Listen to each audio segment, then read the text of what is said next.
Bismillahirrahmanirrahim. Assalamualaikum warahmatullahi wabarakatuh.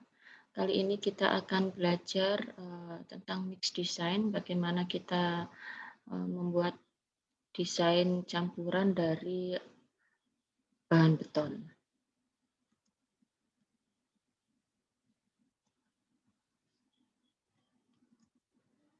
Tujuannya kenapa kita perlu mix design? Yang pertama untuk memenuhi kuat tekan yang direncanakan pada umur beton 28 hari. Jadi di awal kita akan merencanakan kita butuhnya itu beton dengan kuat tekan berapa. Nanti harapannya dengan kita mendesain atau menghitung campurannya, maka kuat tekan tersebut akan dapat tercapai. Yang kedua, agar kemudahan beton untuk dikerjakan ini bisa tercapai. Jadi nanti tidak terlalu banyak agregatnya misalnya, atau terlalu banyak airnya. Nah, itu bisa dihitung terlebih dahulu, tidak dengan mengira-ngira ya. Kemudian yang ketiga untuk keawetan betonnya. Yang keempat kita bisa mendapatkan biaya yang ekonomis. Nah di depan Anda ini adalah daftar isian atau formulir dari rancangan campuran beton. Bagaimana cara mengisinya? Nah yang pertama kali adalah tentang kuat tekan karakteristiknya. Kuat tekan karakteristik ini kita tentukan di awal. Kita mau beton itu punya FC aksen atau kuat tekan berapa, kuat tekan rencana. Dalam contoh ini adalah 22,5 MPa. Jadi 22,5 MPa atau 22,5 Newton per milimeter persegi. Ini sama ya, jadi 1 MPa adalah 1 Newton per milimeter persegi. Kita rencanakan dia kuat tekannya 22,5 MPa pada 28 hari. Kemudian yang kedua deviasi standarnya. Deviasi standar ini kita tentukan atau boleh juga nanti kita tetapkan ya. Misalnya ditetapkan di awal deviasi standarnya bolehnya maksimal 7 MPa misalnya atau 5 MPa. Itu dimasukkan di sini. Yang ketiga nilai tambah atau margin. Dengan adanya deviasi standar tersebut mempengaruhi dari margin beton yang akan kita rencanakan. Nah, caranya dengan mengalihkan deviasi standar ini dengan konstanta 1,64. Jadi 1,64 dikali 7 sama dengan 11,5 MPa. Ini adalah nilai tambahnya. Nah, kekuatan rata-rata yang hendak dicapai adalah nomor 1 ditambah nomor 3. Jadi nomor 1 ditambah nomor 3. 22,5 ditambah 11,5. Maka menghasilkan 34 MPa. Oke, saya rasa sampai di sini tidak ada kesulitan. Lanjut kemudian kita tentukan jenis semennya. Semennya kita mau pakai apa? Nah, untuk keperluan umum biasanya kita pakai semen tipe 1. Kembali ke materi bahan bangunan dulu, ada tipe-tipe semen ya. Jadi kita yang untuk umum adalah semen tipe 1. Kemudian lanjut ke jenis agregat. Kita mau agregat kasarnya apa? Misalnya batu pecah, maka kita isi saja batu pecah. Kalau kita mau agregat kasarnya, misalnya dalam penelitian Anda TA nanti Anda memakai kerang misalnya ya, sini diisi dengan pecahan kerang, misalnya begitu ya. Terus agregat halusnya apa? Di sini memakai pasir, maka tulis aja agregat halus alami atau pasir boleh, silahkan. Lanjut ke nomor 7, faktor air semen bebas. Faktor air semen bebas biasa disingkat dengan FAS ya. Jadi FAS, FAS adalah faktor air semen bebas. Jadi FAS itu singkatan dari faktor air semen. Nah ini sangat penting di dalam beton mengetahui FAS-nya karena FAS adalah perbandingan antara air dan semen yang sangat menentukan ikatan dari beton, karena kan semen dan air itu kalau dicampur nanti yang akan menjadi semen kan adalah bahan pengikatnya ya, sehingga ini sangat menentukan keberhasilan dari beton yang kita mau rencanakan. FAS ini ditentukan dengan melihat tabel 5.2. Kita lihat tabel 5.2. Nah, ini tabel 5.2 bentuknya seperti ini. Oke, kita tadi kan menentukan jenis semennya tipe 1. Tipe 1 itu yang ini. Jenis agregatnya apa? Agregat kasarnya tadi, batu pecah. Nah, maka kita pakai yang batu pecah ini. Oke, nah, berarti kita pakai yang baris bawah ini.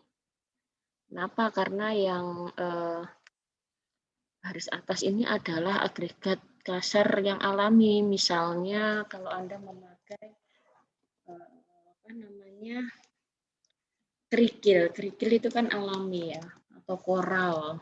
Nah, itu baru memakai yang atas. Tapi kalau pakai batu pecah, maka yang bawah ini. Nah, tadi kita mau tetapkan pada umur 28 hari kan. Nah, dengan semen tipe 1 agregat batu pecah pada 28 hari, berapa sih kekuatan tekan untuk fase yang 0,5. Nah, ini ada kekuatan tekan 45. 45 ini adalah kuat tekan pada fase 0,5. Bukan fase yang kita tentukan. Fase yang kita tentukan kita mau cari. Jadi kita ke tabel yang umum dulu ya, yang ditentukan oleh ASTM seperti ini. Untuk kita cari fase yang kita inginkan. Nah, dari 45, tabel 5.2 ini ketemu 45, angka 45, kita bawa ke grafik 5.2. Nah, ini grafik 5.2. Grafik 5.2 ini untuk menentukan berapa fase yang akan kita butuhkan. Jadi kalau tadi adalah tabel di mana acuan, nah kata acuan ini ya, ini adalah acuan untuk menentukan fase. Tabel yang ada di sini adalah fase yang untuk fase 0,5. Nah, maka dari yang angka 45 ini kita bawa ke sini. Nah, pada fase 0,5 tadi kan ketemu kuat tekannya 45. Maka kita bawa tarik sini, kita buat titik. Nah, kemudian ini kita buat karena apa? Karena di garis-garis yang sudah ada, yang garis lurus ini belum ada titik di mana kuat tekannya yang harus kita inginkan. Karena kita belum tahu kan ya fasenya berapa. Jadi kita cari dulu.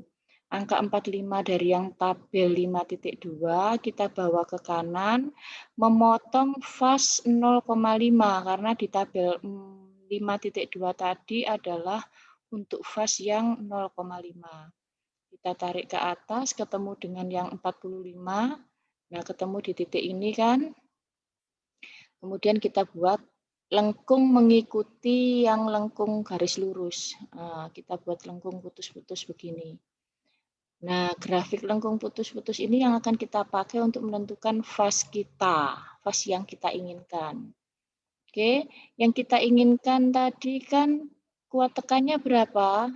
Yang kita inginkan tadi kuat tekannya adalah 34.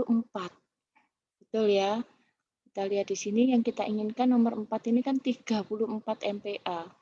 Maka nah di sini 34 MPa kita cari, 30 di sini, 40 di sini. Itu 2, 3, 4, 5. Oh, berarti satu garis ini adalah 2. 32, 34. Maka di sini 34. Kita bawa ke kanan. Nah, sampai memotong yang garis putus-putus lengkung ini. Nah, sekali lagi 34 kan di sini kita bawa ke kanan sampai memotong di garis putus-putus. Kemudian kita tarik ke bawah. 34. Nah, ini ya. Ini kan 32, 34 kita bawa ke kanan. Nah, ketemu di sini titiknya, terus kita bawa ke bawah. Oke, ternyata ketemu faktor air semennya adalah 0,6. Nah, ini yang kita masukkan ke sini. Faktor air semennya 0,6. Oke. Jadi di menentukan faktor air semen bebas ini selain butuh tabel 5.2 kita juga butuh grafik 5.2 ya. Mungkin nanti bisa ditambahi di catatan Anda. Lanjut nomor 8, faktor air semen maksimum. Nah, biasanya faktor air semen maksimum ini ditetapkan. Tapi kalau tidak ditetapkan, Anda bisa melihat di sini. Nah, di tabel 43.4 PBI 71. Di sini ditentukan beberapa nilai faktor air semen maksimum tergantung pada kondisi beton yang akan kita buat. Misalnya nih, kita mau buat campuran beton itu yang akan dipakai untuk kolom misalnya, kolom yang di dalam ruangan. Maka betonnya kan ada di dalam ruangan, maka kita lihat di sini beton di dalam ruangan. Nah, beton di dalam ruangan ini bagaimana kondisinya nanti di lapangan yang akan dicor. Nah, kalau dia non-korosif, maka pakai yang poin A. Kalau dia sifatnya korosif, misalnya bangunannya itu ada di apa namanya, di gedung kantornya yang ada di apa itu namanya ya, yang pengeboran minyak di lepas pantai gitu misalnya nih ya. Tapi untuk ngecor yang gedungnya, bukan untuk ngecor pengeboran minyaknya. Nah, maka kita bisa memakai yang kondisi yang B. Nah, ini kita lihat di kanan. Kalau pakai yang B, maka fast maksimumnya 0,52, tapi kalau pakai yang poin A di daerah yang biasa-biasa saja, maka fast maksimumnya 0,6. Nah, ini misalnya ditentukan dia mau dipakai untuk ngecor kolom pada bangunan rumah misalnya. Maka pakai nilai faktor air semennya maksimum 0,6. Nah, ini kita masukkan ke dalam sini. Faktor air semen maksimumnya adalah 0,6. Gitu ya. Jadi ini mungkin bisa ditambahi di catatan Anda, faktor air semen maksimum itu bisa ditambahkan catatannya dilihat pada tabel 434 PBI 71. Oke. Lanjut ke nomor 8. Nomor 8 adalah, sudah ya 8 faktor air semen maksimum. Sekarang nomor 9. 9 adalah SLAM. SLAM masih ingat ya, SLAM adalah penurunan dari beton basah ketika kita ukur ya. Ketika sebelum kita cor, setelah kita adu, nah itu kemudian kan kita ukur berapa penurunannya. Nah, kita merencanakan SLAM-nya berapa. Nah, kalau sudah ditentukan dalam soal atau di dalam praktikum nanti SLAM-nya sekian, maka langsung saja dituliskan di sini. Misalnya ditentukan SLAM-nya 50 mili. Nah, berarti dia ada pada SLAM 30 sampai 60 mili. Boleh ditulis begini atau boleh ditulis langsung. SLAM-nya berapa? Misalnya langsung ditulis 50 mili, boleh. Itu lebih baik sebenarnya ya. Jadi kita akan tahu, SLAM-nya nanti harusnya berapa setelah selesai ngaduk ya. Lanjut, saya rasa sampai nomor 9 tidak ada kesulitan. Lanjut ke nomor 10. Nomor 10, ukuran agregat maksimum. Nah, ukuran agregat maksimum ini Anda dapat dari kemarin ketika membuat lengkung ayakan. Masih ingat?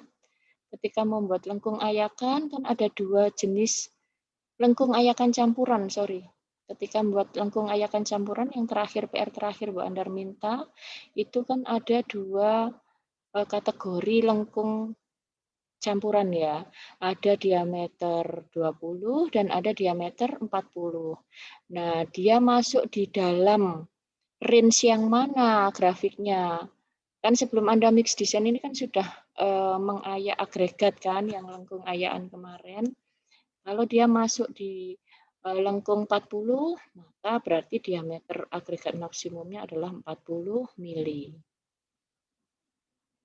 Oke, tinggal menulis saja 40 mili atau 20 mili, tergantung hasil lengkung ayakan campurannya ya. Sampai di sini ada pertanyaan, nanti bisa ditanyakan pada saat pertemuan. Oke, dicatat aja dulu yang mau ditanyakan apa saja sehingga nanti bisa nggak terlupa ya, nggak terlupa pada saat pertemuan. Oke, saya rasa untuk sesi 1 saya cukupkan sampai nomor 10 dulu, nanti akan saya lanjutkan di sesi 2. Akhir kata saya ucapkan Assalamualaikum warahmatullahi wabarakatuh.